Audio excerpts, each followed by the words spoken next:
اللہ اکبر اللہ اکبر۔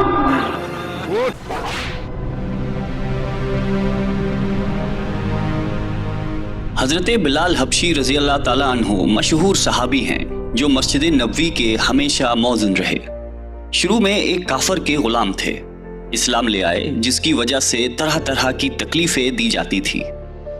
امیہ بن خلف جو مسلمانوں کا سخت دشمن تھا، ان کو سخت گرمی میں دوپہر کے وقت تپتی ہوئی ریت پر سیدھا لٹا کر ان کے سینے پر پتھر کی بڑی چٹان رکھ دیتا تھا۔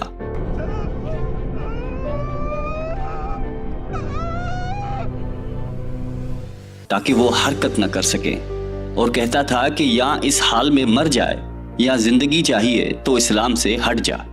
مگر وہ اس حالت میں بھی احد کہتے تھے، یعنی معبود ایک ہی ہے۔ رات کو زنجیروں میں باندھ کر کوڑے لگائے جاتے اور اگلے دن ان زخموں کو گرم زمین پر ڈال کر اور زیادہ زخمی کیا جاتا تاکہ بے قرار ہو کر اسلام سے پھر جائے یا تڑپ تڑپ کر مر جائے۔ عذاب دینے والے اکتا جاتے، کبھی ابو جہل کا نمبر آتا، کبھی امیہ بن خلف کا۔ ہر شخص اس کی کوشش کرتا تھا کہ تکلیف دینے میں زور ختم کر دے۔ حضرت ابو بکر صدیق رضی اللہ تعالیٰ عنہ نے اس حالت میں دیکھا تو ان کو خرید کر آزاد فرمایا۔ چونکہ عرب کے بت پرست اپنے بتوں کو بھی معبود کہتے تھے، اس لیے ان کے مقابلے میں اسلام کی تعلیم توحید کی تھی، جس کی وجہ سے حضرت بلال رضی اللہ تعالیٰ عنہ کی زبان پر ایک ہی کا ورد تھا۔ یہ تعلق اور عشق کی بات ہے۔ ہم جھوٹی محبتوں میں دیکھتے ہیں کہ جس سے محبت ہو جاتی ہے اس کا نام لینے میں لطف آتا ہے، بے فائدہ اس کو رٹ آ جاتا ہے۔ تو اللہ کی محبت کا کیا کہنا، جو دین اور دنیا میں دونوں جگہ کام آنے والی ہے۔ یہی وجہ ہے کہ حضرت بلال رضی اللہ تعالیٰ عنہ کو ہر طرح سے ستایا جاتا تھا، سخت سے سخت تکلیفیں پہنچائی جاتی تھی۔ مکہ کے لڑکوں کے حوالے کیا جاتا تھا کہ وہ ان کو گلی کوچوں میں چکر دیتے پھریں، اور یہ تھے کہ ایک ہے کی رٹ لگائی تھی۔ اس کا یہ صلہ ملا کہ پھر حضور اکرم صلی اللہ علیہ وآلہ وسلم کی دربار میں موذن بنے، اور سفر حضر میں ہمیشہ اذان کی خدمت ان کی سپرد ہوئی۔ حضور صلی اللہ علیہ وآلہ وسلم کے وصال کے بعد مدینہ طیبہ میں رہنا اور حضور صلی اللہ علیہ وآلہ وسلم کی جگہ کو خالی دیکھنا مشکل ہو گیا۔ اس لیے ارادہ کیا کہ اپنی زندگی کے جتنے دن ہیں جہاد میں گزار دوں۔ اس لیے جہاد میں شرکت کی نیت سے چل دیے۔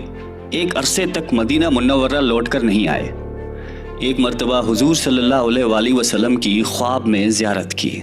آپ صلی اللہ علیہ وآلہ وسلم نے فرمایا کہ بلال، یہ کیا ظلم ہے، ہمارے پاس کبھی نہیں آتے؟ تو آنکھ کھلنے پر مدینہ طیبہ حاضر ہو گئے۔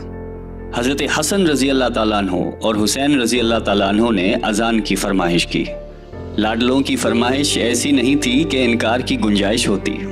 اشہد ان لا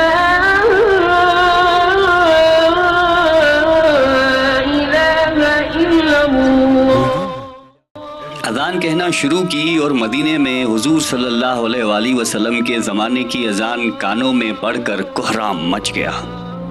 عورتیں تک روتی ہوئی گھر سے نکل پڑیں۔